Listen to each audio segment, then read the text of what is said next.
Good morning friends, welcome to shorthand smart learning. आज की dictation 90 शब्द प्रति मिनट डिक्टेशन, जो कि आपके एसएससी आरआरबी जैसे सभी प्रकार के स्किल एग्जाम की दृष्टि से अति महत्वपूर्ण है। जैसा कि आपको पता होगा कि एसएससी ने अपना स्किल का लिए रिजल्ट दे दिया है, तो जिसकी एग्ज़ाम डेट 15 और 16 फरवरी रखी गई है। तो आप लोगों के पास ज़्यादा समय नहीं है। जिस किसी का भी सिलेक्शन हुआ है वो सभी स्किल की तैयारी में लग जाएं, क्योंकि स्पीड बनाने में भी टाइम लगता है। इसलिए आप जिसका भी सिलेक्शन हुआ है, कट ऑफ से जिसके ज़्यादा मार्क्स हैं, वो सभी स्किल की तैयारी में लग जाएं। डेली डिक्टेशन के लिए हमारे चैनल को ज्वाइन कर लें और डिक्टेशन को ज़्यादा से ज़्यादा शेयर कर दें। डिक्टेशन शुरू होगी 5 सेकेंड बाद। स्टार्ट।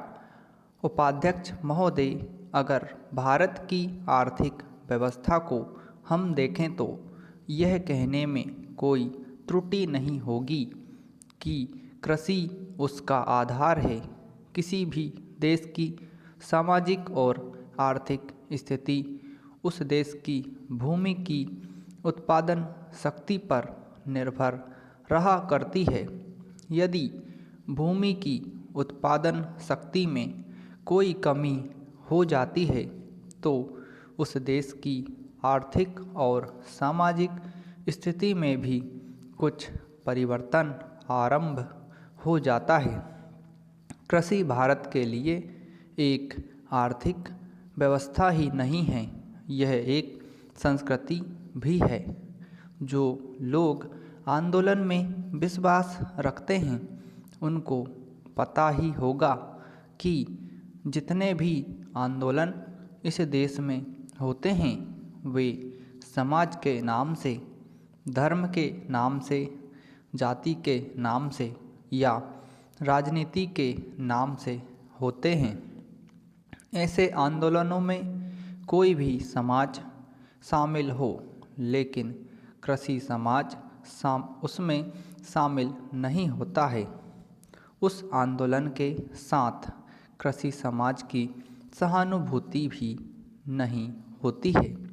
इसलिए यदि सभी बातों को ध्यान में रखकर हम देखें तो इस देश के लिए आवश्यक यह होगा कि हमारी संस्कृति की रक्षा के लिए और जीवन प्रणाली की रक्षा के लिए कृषि पर विशेष ध्यान दिया जाए। पैराग्राफ। कृषि के क्षेत्र में इस वर्ष काफ़ी प्रगति हुई है। यदि आप 1801 से 1901 तक का काल देखें तो आप देखेंगे कि हमारे देश में 31 अकाल पड़े, जिनमें 4 करोड़ लोग मरे। लेकिन आज हमारे खाद्य मंत्रालय ने 100 रुपये मन के भाव पर गेहूं खरीद कर भी आदमी को मरने नहीं दिया। इसके लिए हमारा खाद्य मंत्रालय बधाई का पात्र है। पैराग्राफ। एक बात मैं विशेष रूप से इस अवसर पर कहना चाहता हूँ। आजकल हम लोग मानव शक्ति पर ज़्यादा ध्यान न देकर पूंजी पर ज़्यादा निर्भर रहने की कोशिश करते हैं। आपको याद होगा, लगभग 5 दशक पहले में जापान की आर्थिक व्यवस्था बिगड़ गई थी, लेकिन वहाँ के 60 लाख काश्तकारों ने कृषि शिक्षा के बल पर इतना अनाज पैदा करके दिखलाया कि आज वे 10 करोड़ आदमियों का पालन पोषण कर रहे हैं। वहाँ पर 30 ऐसे विश्वविद्यालय हैं जिनमें कृषि की शिक्षा दी जाती है, जिनसे 16,000 छात्र प्रतिवर्ष शिक्षा प्राप्त करके निकलते हैं। हमारे देश में पर्याप्त कृषि विश्वविद्यालय स्थापित हो चुके हैं। हमारे देश की 120 करोड़ जनसंख्या को दृष्टि में रखते हुए जापान एक बहुत छोटा सा राज्य है। शायद हमारे राजस्थान से कुछ ही बड़ा है। पैराग्राफ। उपाध्यक्ष महोदय, यह ठीक है कि हम प्रगतिशील हैं, लेकिन हमारी गति में तेजी आनी चाहिए। श्रम की तरफ हमारा अधिक ध्यान जाना चाहिए। जो पंचवर्षीय योजनाएं हमने बनाई हैं, उनमें हमारा लक्ष्य केवल यह नहीं था कि हम अधिक अन्न पैदा करें। हमारा लक्ष्य यह भी था कि अच्छे आदमी पैदा करें, जिससे कि भारत में रहने वाले प्रत्येक नागरिक का ठीक विकास हो। मैं इस बात से सहमत हूँ कि राज्यों में जहाँ बहुमत के आधार पर विरोधी दलों की सरकारें हैं, उनको तोड़ने का अधिकार केंद्र को नहीं होना चाहिए। लेकिन फिर भी हमें स्थिति को देखते हुए भेदभाव करना चाहिए। गुजरात की सरकार टूट गई, इसके लिए हमको अफसोस नहीं करना चाहिए। जहाँ तक इस बिल का संबंध है, मैं इसकी कमियों की तरफ आपका ध्यान दिलाना चाहता हूँ, जिससे कि आपको उसे ठीक करने की प्रेरणा मिले और इसको आप ठीक करके वहाँ का काम चलाएं।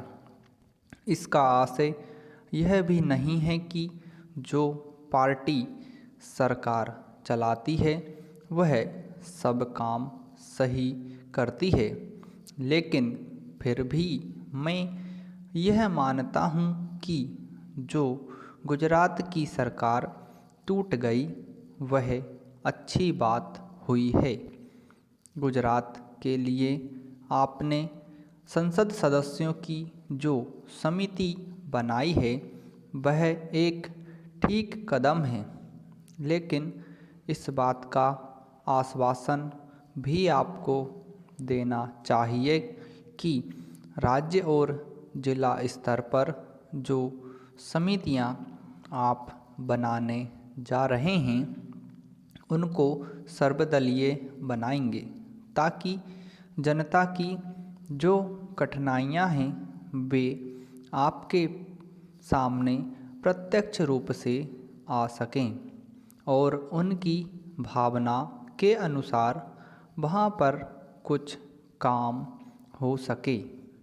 अगर ऐसी व्यवस्था नहीं होगी और बाहर के लोगों को आप उन समितियों में रखेंगे जिनको गुजरात की समस्याओं का कुछ भी ज्ञान नहीं है, तो परिणाम यह होगा कि आप गुजरात की समस्या को हल नहीं कर सकेंगे। इसलिए मैं सुझाव देना चाहता हूँ कि आप इसमें ऐसी कानूनी व्यवस्था करें कि जिससे विभिन्न स्तरों पर सर्वदलीय समितियां बनाई जा सकें और उनके माध्यम से सरकार के सामने सुझाव आएं कि वहाँ पर किस तरह से काम होना चाहिए। पैराग्राफ। गुजरात औद्योगिक मामलों में अन्य राज्यों से थोड़ा भिन्न है, फिर भी वहाँ की स्थिति यह है कि आज भी प्रति व्यक्ति आय 300 रुपये से अधिक नहीं है। आज गुजरात में अन्य राज्यों के मुकाबले सबसे अधिक कर लगे हुए हैं। यह उचित नहीं है।